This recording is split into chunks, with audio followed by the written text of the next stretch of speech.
Ahead on American Sunrise, President Trump takes the world stage in about 2 hours at the United Nations.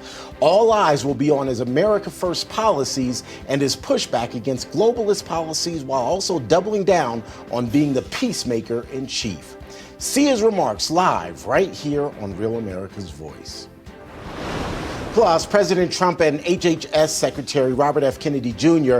out with a warning to pregnant women as they release findings on links between autism and Tylenol usage. We'll have the details. And the government is set to shut down in about a week from today unless Congress passes some sort of temporary or long-term funding bill. History says expect a short-term continuing resolution, though, but there are reports of dissension within the ranks. Republican Congressman Mark Alford joins us to discuss how things are looking behind the scenes. Good morning, America. Welcome to American Sunrise. Whether it's culture, We have breaking news to share with you. politics, President Trump is joining us live now from Florida. we've got you covered. This is what it looks like to be a patriot. We have to protect the American family. The American dream is still alive. I'm David Brody. I'm Terrence. And I'm Dr. Gina.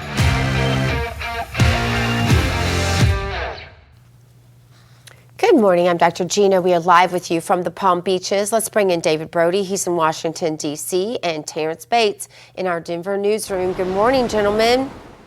Hello, Gina. Dr. G and David, good morning.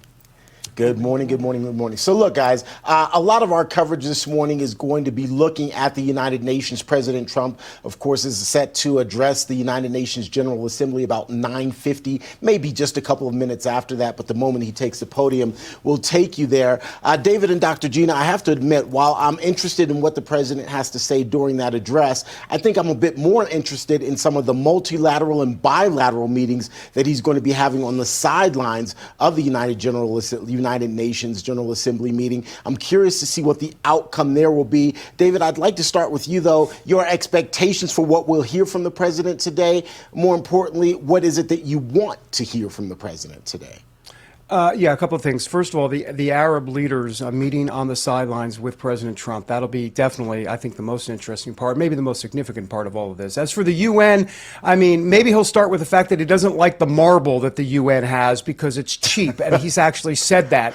He says, you know, you got to do a better job with the marble, number one. No, look, what he's going to do is basically say, you're not doing a good job. He's going to rail against global institutions like the United Nations. Look, they've already cut a couple of $1 billion already, at least $1 billion, from giving it to the UN. Roughly, the Trump administration, the first time around, his first term, gave $10 billion to the United Nations. Biden gave about $13 billion. This time around, projections are that the President Trump in his second term will probably give $4 billion less than he did in the first term. So that's good. So we'll wait and see what he has to say. But obviously, what he says to those countries that want a Palestinian state, I think that, to me, will be obviously the highlight and the news coming out of the speech, Dr. G. Yeah, I mean, these meetings are really always about the meetings behind the meetings, right? It's never really about the meetings that we're going to see. It's about the conversations that happen back channel. And with President Trump, this is really one of his least favorite things to do. He's like a kid being dragged to the principal's office. He's like, all right, I guess I got to do this and placate these people. But he isn't a big believer. He doesn't believe in big government. He has to go through the motions here, and he'll be criticized almost no matter what he does by the same players that he's always been criticized by. And the bottom line is he doesn't like the bureaucracy. He likes where you just go in and you get things done. And if there's one thing the UN stands for, it's getting a whole lot of nothing done for a whole lot of money that doesn't need to be spent. Not his ballywick, yeah. Yeah, and let's remember, he's already pulled out of the World Health Organization, UN-run Human Rights Council, and all of that. Yeah. So, I mean, and by the way, President Trump does not like prompter, and this is a speech that you typically have to be on prompter for. And he's like, oh my gosh, you got to be kidding me. I mean, he's like literally ready to fall asleep during I the hope speech. they have a lot of strawberry starburst in the back for him, because that's his. I think that's his guilty pleasure. But anyway, before we go any further, a word of hope for this morning. On Tuesday, of course, from the Bible. Psalm 68:19, blessed be the Lord who daily bears us up. God is our salvation. Great promises throughout the book, especially Psalms. If you ever just want a good place to go in and read, a lot of people say, open the Bible and just let it fall open and see what happens. Yeah, no, I don't recommend that because you will for sure end up in Leviticus or in one of the somebody begat somebody, right? So Psalms and Proverbs are always a good place to open up to. Romans is great too, if you just need that encouragement. President Trump takes the world stage in about 2 hours. We here at RAV will bring you live coverage. Expect strength, expect America first, expect American exceptionalism, expect pushback on the UN's Israel bashing. For more, let's bring in Missouri Congressman Mark Alford. Congressman, this isn't where he wants to be today. It always cracks me up. He always just looks like a little bit of a frustrated somebody being put upon when he's there and annoyed the whole entire time. It's a real contrast to see him in that element as opposed to other elements. What are your expectations? Well, I don't think he's going to be taking any gold appliques from the Oval Office to stick behind him on that green wall, but that green wall is ugly. I get where President Trump is coming from. And I also think, the meetings that he's going to have with these Arab leaders is significant. What is the Arab world going to do with Gaza? The IDF, under the leadership of Benjamin Netanyahu, I think is going to finish the job, despite others, including some of our allies, trying to declare Palestine a state, which it is not. The solution, the two-state solution, is far gone beyond. When Yasser Arafat was presented that option and initially took it, and then retreated on that idea because he felt like he would be assassinated by his own people if they went with the two-state solution. They want to be in conflict. But Israel has every right to live in peace with its neighbors. They have every right to finish off Hamas. And now the rebuilding will begin soon. And I think this is one of the things that President Trump is going to be concentrating on with the Arab leaders who we've talked with as well, President of Egypt and King of Jordan. How will the Arab world help in rebuilding with some sane, responsible leadership in that region that can be good neighbors for Israel? Yeah, no doubt. Congressman, the big story domestically this morning is that the president delivered a major address on autism and Tylenol yesterday with RFK to side, Mehmet Oz as well. Take a look at this. Tylenol during pregnancy can be associated with a very increased risk of autism. So taking Tylenol is not good.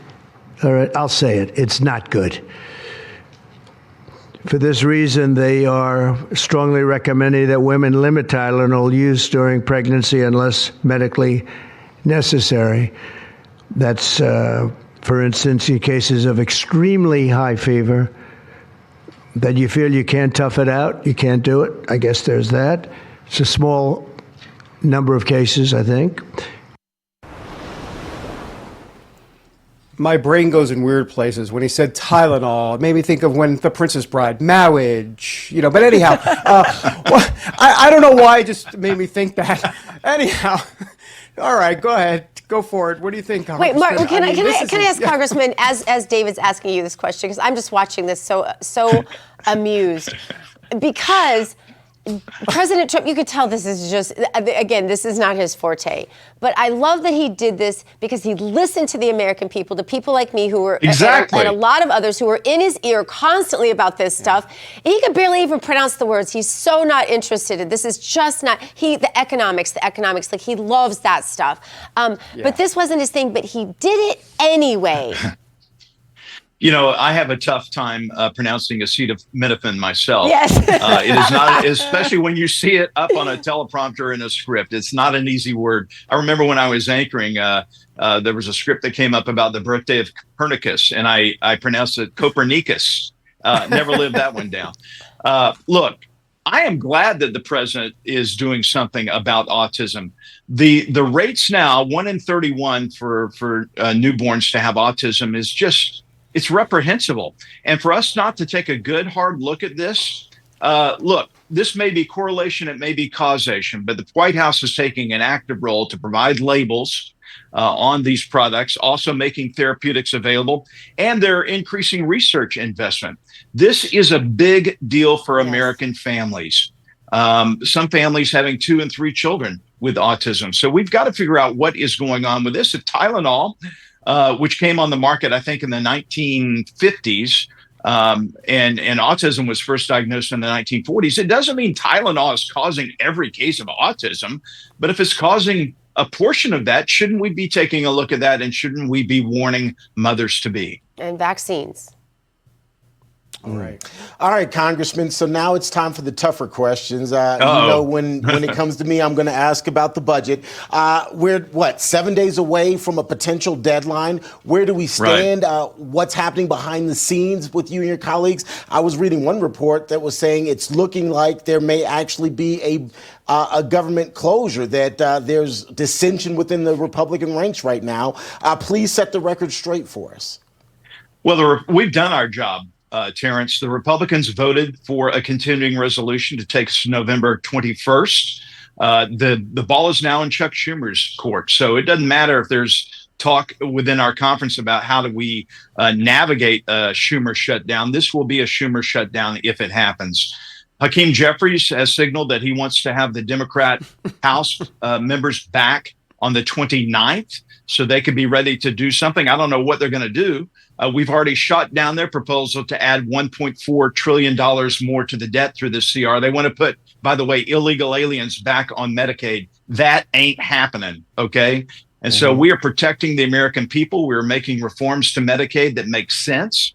We're putting in measures that will make sure that that program stays sustainable.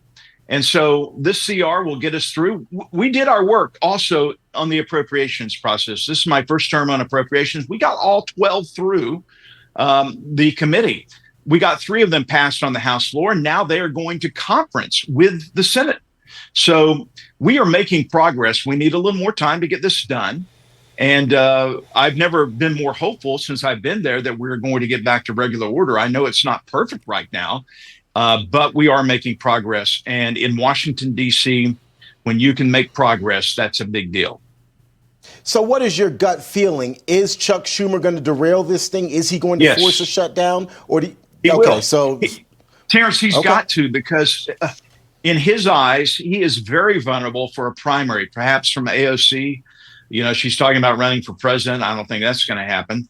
But she could very well run against Schumer for that Senate seat.